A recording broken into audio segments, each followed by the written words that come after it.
So that's where I think we find ourselves, is if we were sitting, you know, we don't, those of us sitting around here don't have a dog in this fight, so it's not a personal thing at all. So, you know, what do we do here for good public policies, really, and what's fair? So,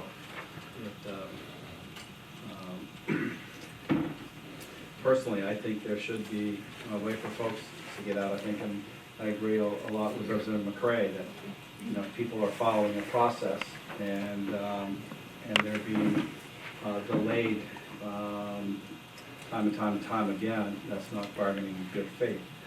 And so, and the other part that is a little bit troublesome to me is that there's an assumption, a predetermined assumption that at the end it's going to be people are going to vote to withdraw. And with evidence on both sides, that may not be the case. So I don't think it's fair to presume that anything that if we were to try to pass something is it's slighted in favor of those wishing to withdraw. We still have to have a vote of the will of the people of those communities or in the withdrawal community. So, but anybody else want to? Representative Ginsburg? So I'm going to weigh in a little on the metaphor of, weigh a little bit in on the metaphor of divorce. And all metaphors are imperfect, but I was thinking that you enter a marriage and there is an exit strategy if it doesn't work out, and it's called divorce or annulment. But in the negotiation, with both sides not lawyered up usually, the spouse that perhaps doesn't want the divorce or doesn't want it as much is at an advantage in one sense because the one who wants it more has to give more, so in order to negotiate. So I think one of the things that happens when we require mediation is that we lay out the costs of this separation to everybody, so everybody understands what the costs are. And your town, Representative Turner, is an example of that. And it wasn't free to do that. It wasn't a reduction in your expense, your education expense to do that. So part of this mediation is to lay out the real costs that are going to occur. I don't know if there's any way that we could put any parameters on that. I can't see it. But I'm just saying that that kind of reinforces what you just said, Senator, which was at the end of this, the answer may be no withdrawal at all. Representative Turner? And I agree. We need to either decide, I think, as a committee, do we continue to allow towns to withdraw? Because back when the Sinclair Act was put in place, you know, times were different. And we do have on the books this withdrawal procedure. But even with talking with department, they see the flaws in it. It does give the towns the hope that they could come to some kind of resolution, but as the law is written, it's going to cause these conflicts because they do not have to come to an end result. And I just want to be clear, we're still in the RSU, and we're just working through our first budget, and no matter who the town is when they withdraw, you never know completely. You can guess that you're going to save money or guess that you're not, but you never know because of the special ed costs that are going to come to the town and some other things outside. So I think it's going to be revenue neutral. I really don't foresee that we're going to save a lot of money, but I can't say that definitively.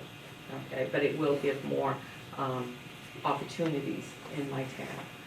So, but I do believe that if we don't clarify the law, then we should say there's no withdrawals, which I'm not an advocate of that. I think there should be a withdrawal process. Dr. McCarthy, would you happen to know where the withdrawal language lives in statute? I noticed there's some I think they mentioned in this, some of these things, 15,686, AC 1301, 1704.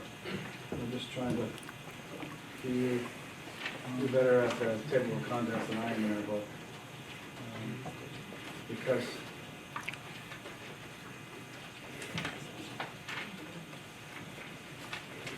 there's a lot of places. I think someone from the department. Oh, would you join us? I know, 1466, Yes, 14. subsection 4.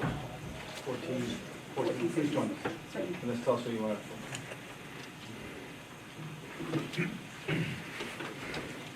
Senator, Representative, members, I'm Paula Gravel. I work with the Department of Education.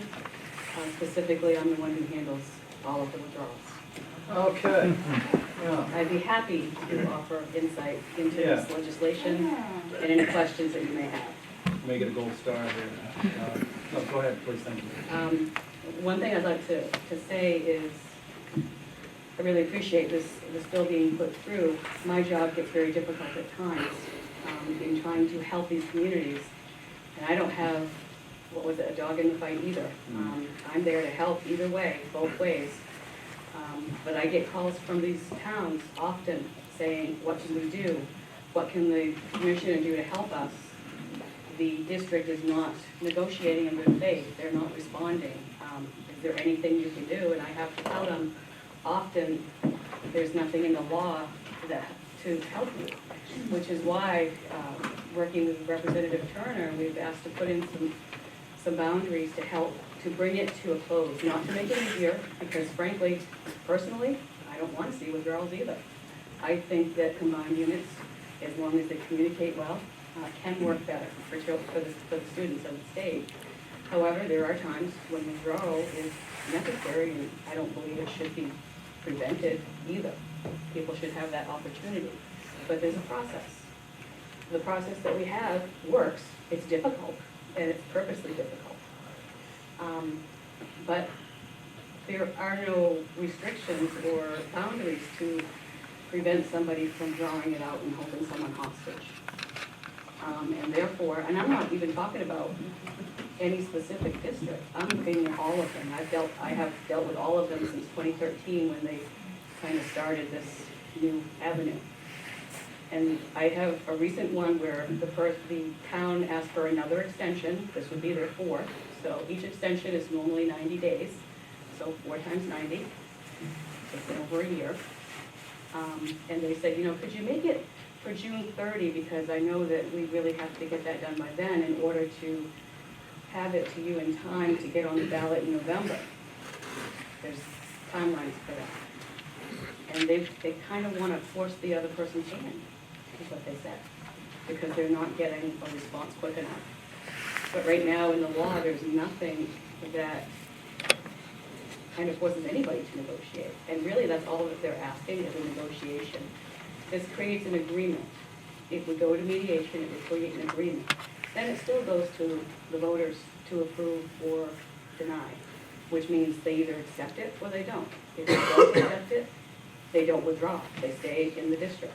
If they do accept it, then they've accepted the terms of the agreement and they withdraw, and that's a contract, basically, that's a binding contract. So, going back up a little bit in that last sentence, what we're trying to understand is that process. So, in the negotiating process, if it goes to mediation, that is to produce an agreement, Correct. not an outcome. Not an outcome. Okay. It's simply an agreement that, and by agreement, it means that the withdrawing town and the district they are withdrawing from agree to the contents. Right, and there's a list of all those things that need to be in there, and you've added a couple of things in 1366.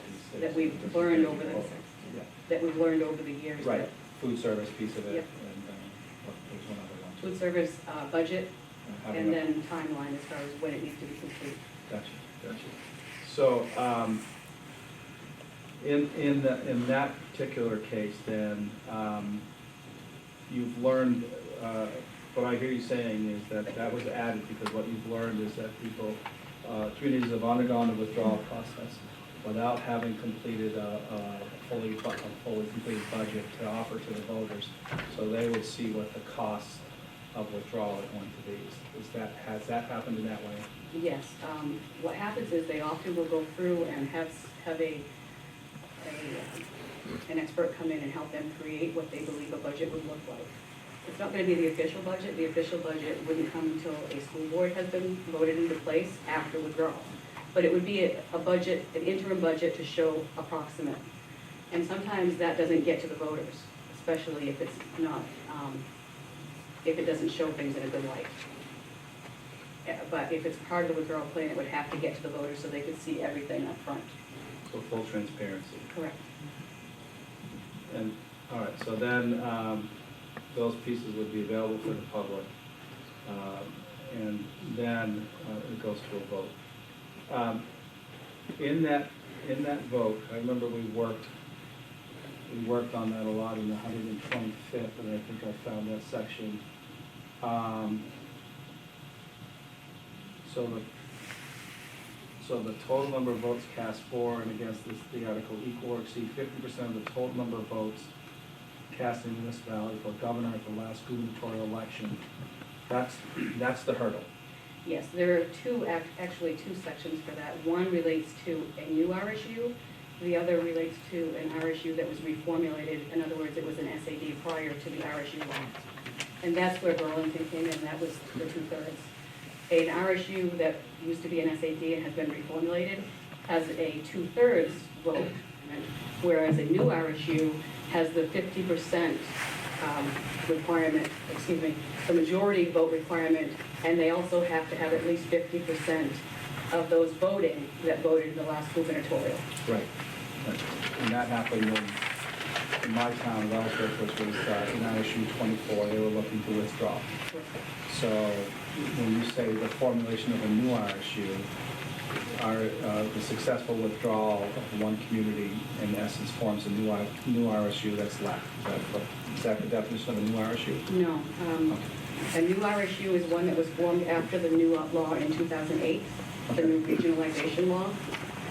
Prior to that, there were SADs from the 50s and 60s with the Sinclair Act.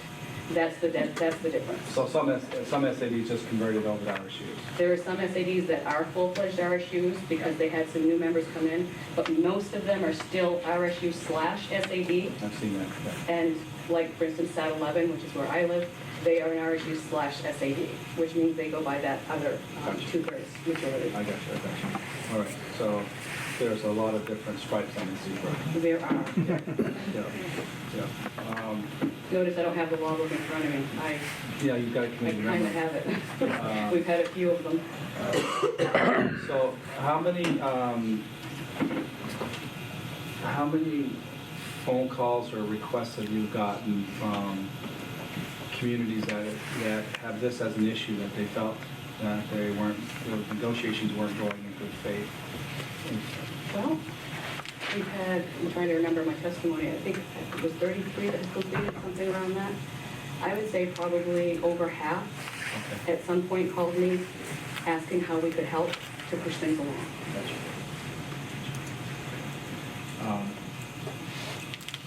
And from the perspective of managing this process in the department, is it beneficial that this piece be tightened up and that it be pretty clear what the process is for when people are feeling that it's not going in good faith? I believe it would be beneficial not only to the department, but also to the withdrawing town, and frankly, also to the district, because then things could be finished and they could move on. Right. Whereas the longer things are drawn out, the more influx things are in the towns. Even for the students, I've heard many call me and say the students don't know what they're going to do, or where they're going to go to school next year. They're really concerned about this withdrawal. When is it going to be over? And do you also feel that those transparency measures that we've just talked about, the budget and having those things out in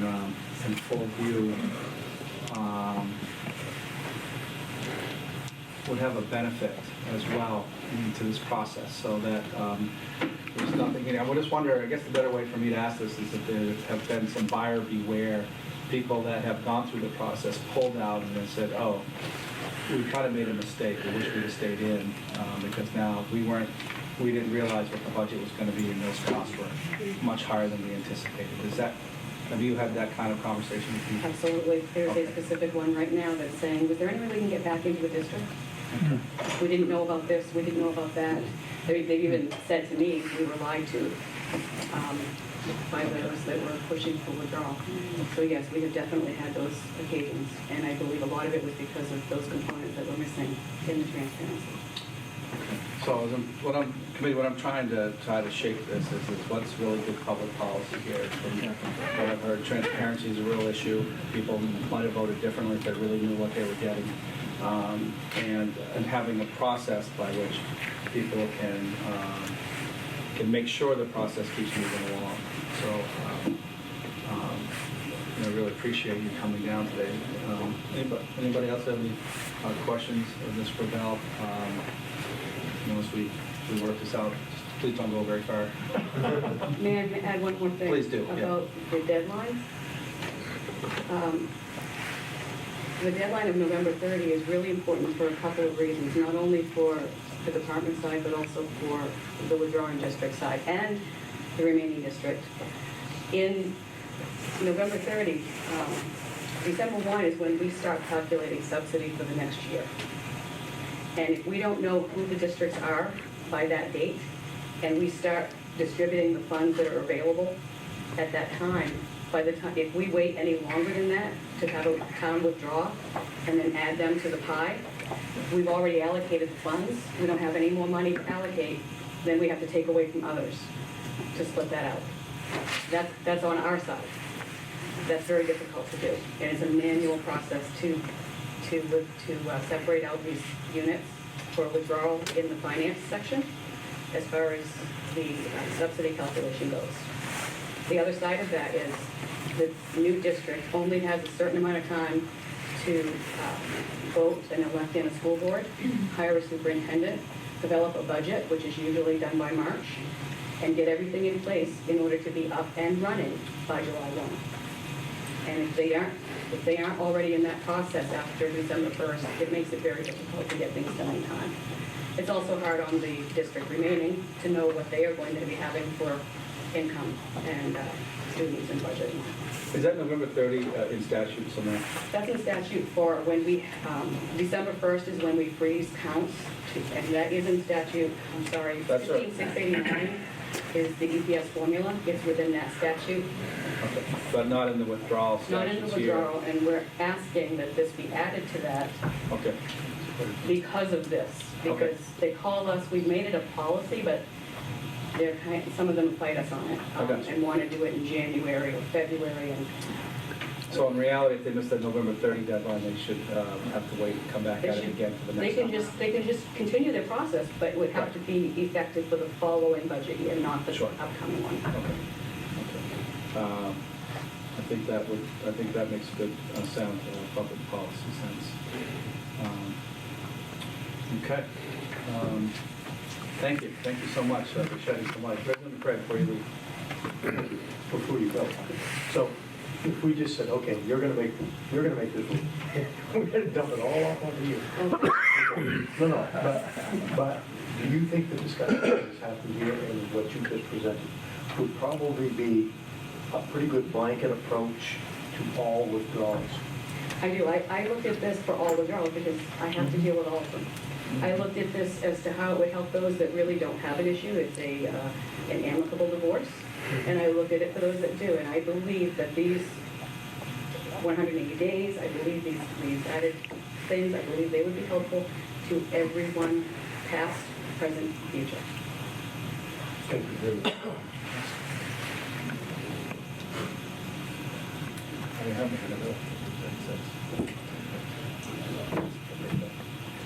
Okay. Thank you so much, Mr. Bell. All right, so if I understand Scrivell properly, or is that those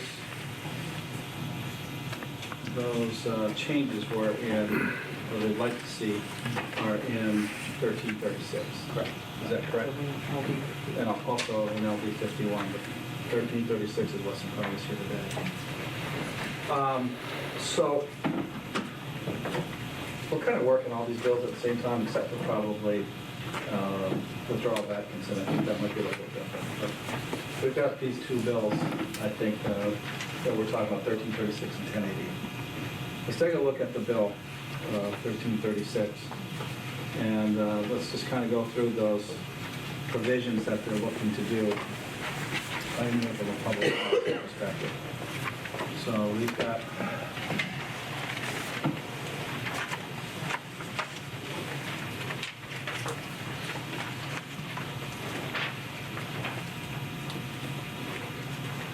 all right, looks like the first provision is on page 1, lines 27 through 30.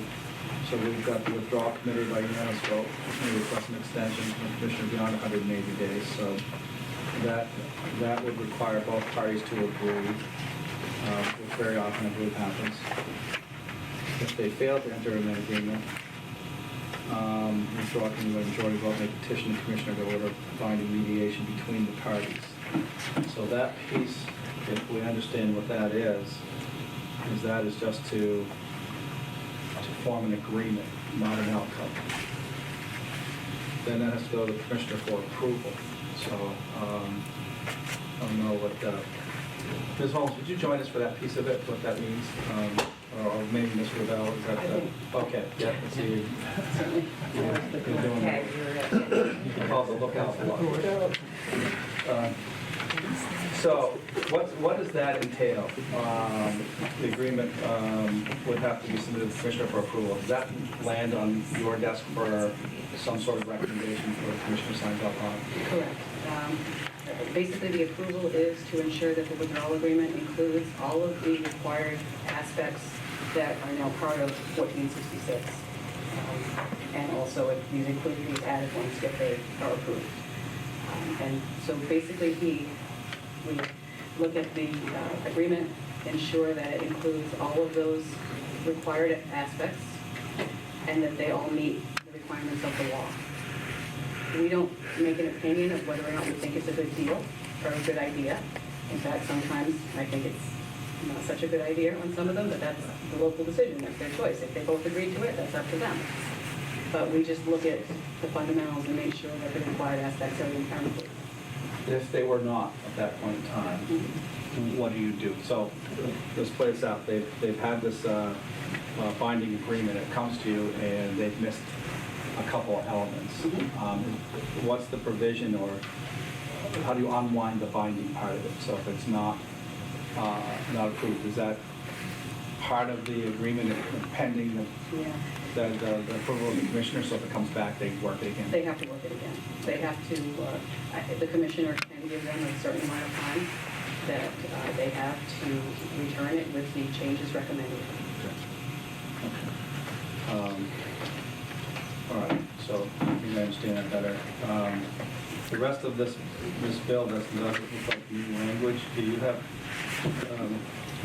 your bill 1336 on page 2? Page 2.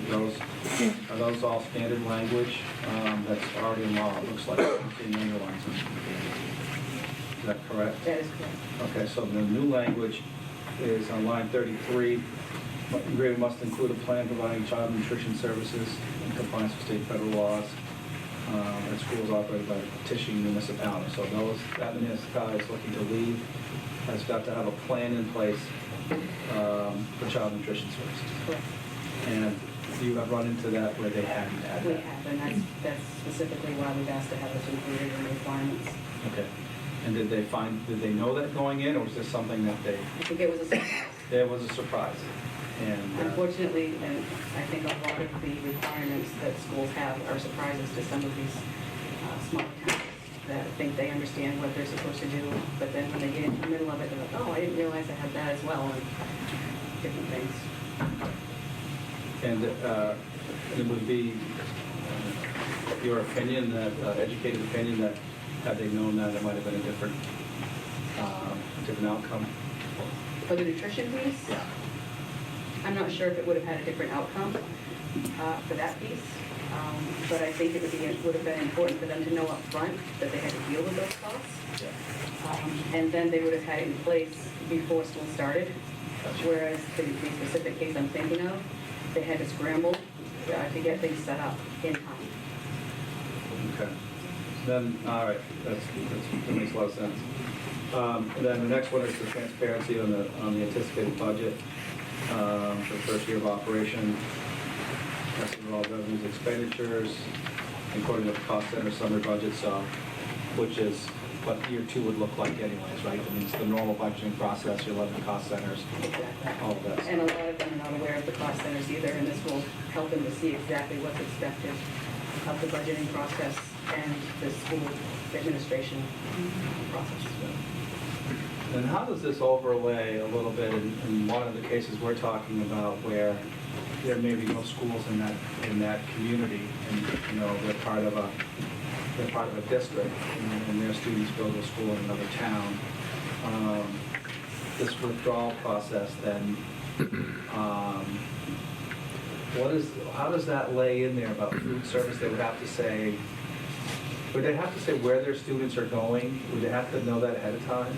Not necessarily if there's school choice. If their plan is to allow school choice, they would not have to specify that. Okay. But they are required to have a 10-year agreement with a school or district that is willing to accept any of their children, no matter what. It's called a guaranteed school of acceptance. So, because 10-year agreement. as you're aware, I'm sure, districts do not have to accept students from other towns if they don't want to. And we can't have a town out there without having some place that their students will be able to go. So even if they don't have a specific contract with another district or school to take all their kids, if they have school choice, they do have to have one that will agree to take them, even if nobody else does. So that doesn't necessarily have to be included in the nutrition piece. I just right. decided to mention that because you brought up Sure. that question. As far as the nutrition goes, if they don't operate a school, they would just need to indicate where the nutrition will be. The service will be delivered at the school they choose. Exactly, Yeah. exactly. But this also makes it so they have to make sure that's true. Is my opinion. They would have to make sure that they've discussed that with the schools that they are going to be sending their children to.